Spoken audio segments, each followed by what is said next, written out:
Hey, this is Destin DeMarion, and I'm here to show you my new 2024 Phoenix 21XE.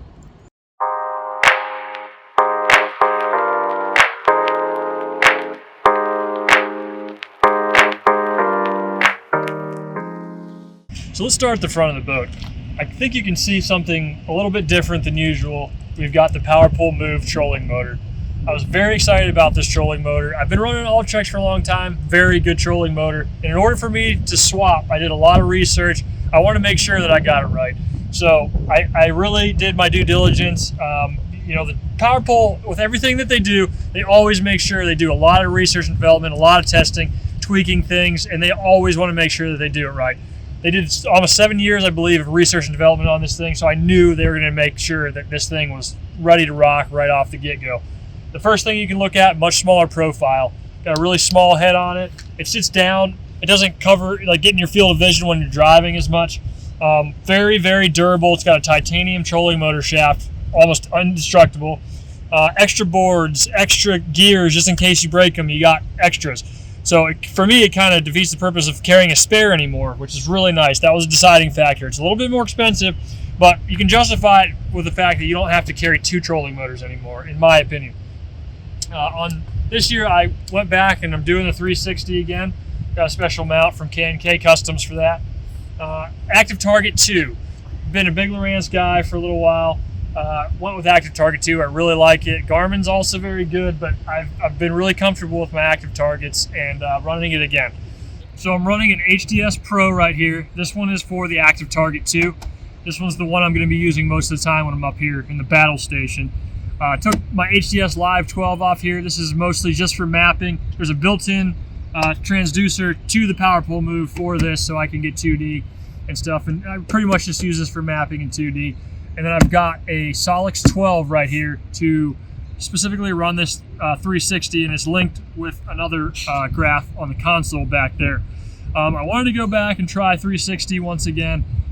I was running two active targets, one in perspective, scout mode, and then one in forward. I really like that setup, but I really wanted to go back and try the 360 once again, and see if I can kind of meld both of those worlds back together. Worst case scenario, go back and do the scout mode Lowrance, but I'm going to try this out for a little bit and see how I like that. So I've got the power pull switches right here. I like to do my down one on this side and the up one on this side, kind of staggered. Here's your Power Pull Move. This is how you spot lock. It's a button. Instead of having it like on the Ultrex or whatever, like here, you've got the button right here. So pretty nice. You've got your other button for the Power Pull Move right there as well. Really nice big front deck here. Now we're here right in the cockpit where the all the work goes in on these two graphs. This is where we're driving, idling. Ended up going with an Apex 13 for side imaging specifically.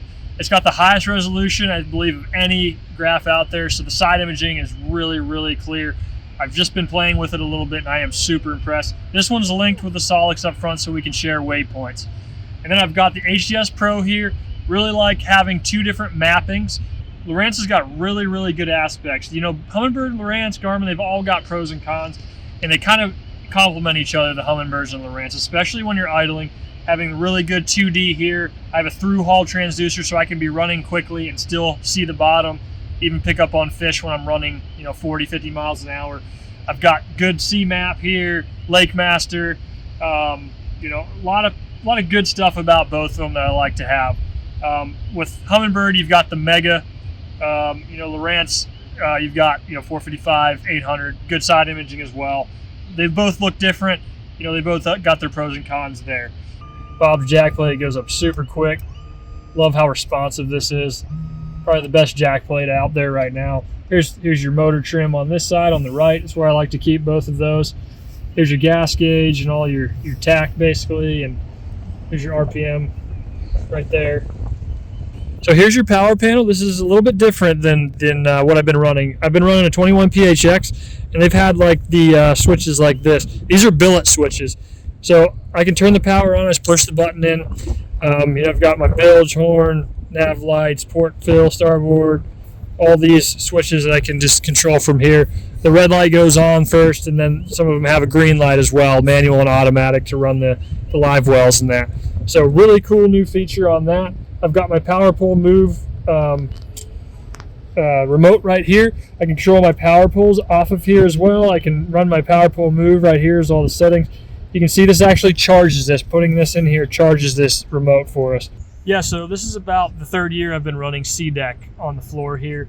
They actually add a few more panels too, like up here where you step, up to the front deck. They've got it in some of these compartments, which is a nice new upgrade from the PHX that I just recently had.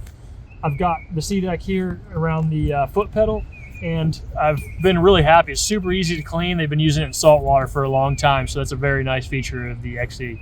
So I'm here in the back, and I'm running a Yamaha SHO once again. This is my 10th year running Yamaha. I've never wanted to run anything else. This is all that I've used my whole career, and I would have no reason to switch. Yamaha's been so incredibly dependable for me my whole career. I've never broken down one time from the actual engine problems. I've spun props and hit stuff occasionally, but I've never actually broken down from the engine. These are the most reliable motors that I think you can get right now. I've also went with 10-foot power pole blades this year. I want a little bit more bite in that 8 foot of water, be able to dig in and keep myself pinned right there. So I went with the 10-foot blades. Love power pole. It's all I've run as well. And I'm going to go and show you my battery setup. So we're back here. I'm going to go through my electronic setup as far as the batteries, the wiring, and some nuances to our rigging this year. So it starts out, we've got our switches. We've got 2 switches, one main switch for the graphs that I can control the graphs being on and off and having power, as well as a main master switch. I also have a trolling motor breaker, so I can pull the power off of that so it's not pulling on my trolling motor batteries while they're charging. Running X2 batteries, of course. Once again, I run 2 31 AGMs. I run them in parallel, so I only need a 4-bank charger. That's the reason why. So I can run all my graphs, my motor, pumps, everything off of those 2 batteries. When I'm charging them, it's charging both of them, and they're pulling off of that. So then with my trolling motor, I'm running 3 X2 125 amp hour trolling motors this time. I'm going to try to use as much power as I possibly can. I don't want to be losing any on the trolling motor out there. My new power pole move goes super fast. It's a really, really good performing trolling motor. So I want to make sure that we're keeping enough power and juice coming to it. Those X2 lithiums have been absolutely flawless. Because I think this will be the 3rd year I'm running the lithiums. I've run the AGMs for about 5 years now, 4 or 5 years. Then we're going back to the power pole charge system to charge it all up. I have not used a charge in a few years, but I decided to go back with the power pole charge. Power pole, like I said, I trust them fully. Their customer service is incredible. They put in the work to figure out any little bugs they have with products, and they stand behind it. So it was a no-brainer to go with something that was made by PowerPole, and I know that I can trust all their other products. So that is the electronic setup. The only other thing to touch on is I'm running a C-Clear power harness. I started running that about 4 years ago. You're running heavy gauge wire straight from the graphs to the batteries. You're getting a much cleaner picture, much cleaner power. I've been super impressed with those. I really see the difference with the picture, especially when I'm running active target, especially when I'm running my side imaging. That C-Clear power harness really gives you that pop that you really need to separate. So let's look at some of the compartments. It's pretty much the same layout overall as my PHX, but let's dive in right now. We've got 2 big storage bins in the back side here. This is just a little look at that if you'd want to check that one out right there. It's got the slam latches on top, which I really, really like. Very easy to pull up. They lock in really nicely. Let's take a look at the live wells. Really nice big Phoenix live wells. You got a ton of room in here. They really do a good job of keeping the fish alive. Pretty much same setup as my PHX. Ah, look, FC Marine left me a little surprise in there. Some cull clips. It's very nice. Very good guys over there. So this middle compartment is really like a day box. I use things like, I put like fire extinguishers in here, paperwork, dock line that I'm going to tie up with. All really good in here. They actually put C-Deck inside of here, so it makes it even easier to clean. Then you've got your co-angler rod holder over here. You can put them up top here. It's got these slots to put the rod butts in. as well as an internal rod locker that you can use to put your co-anglers rods in there, your team partner, if you fish team tournaments. Everything's really laid out and very, very fishable. You know, it's made for fishing tournaments. It's made for bass fishing, you know, hardcore guys like us. So it's really, really functional. So the other thing that I needed to touch upon was these Phoenix seats. These are really, really padded. They're made to absorb the shock. When I've been in other boats, I've noticed that my back hurts a lot after the end of the day. Being in rough water, I mean, I was a co-angler for a long time, so I got to ride on all kinds of different boats. The one thing I noticed first thing off of Phoenix was these seats are super comfortable and it didn't hurt my back. I've got lower back issues, I've got neck issues, and these really help absorb that impact that we have on places like Lake Erie that I fish very regularly in the Great Lakes system.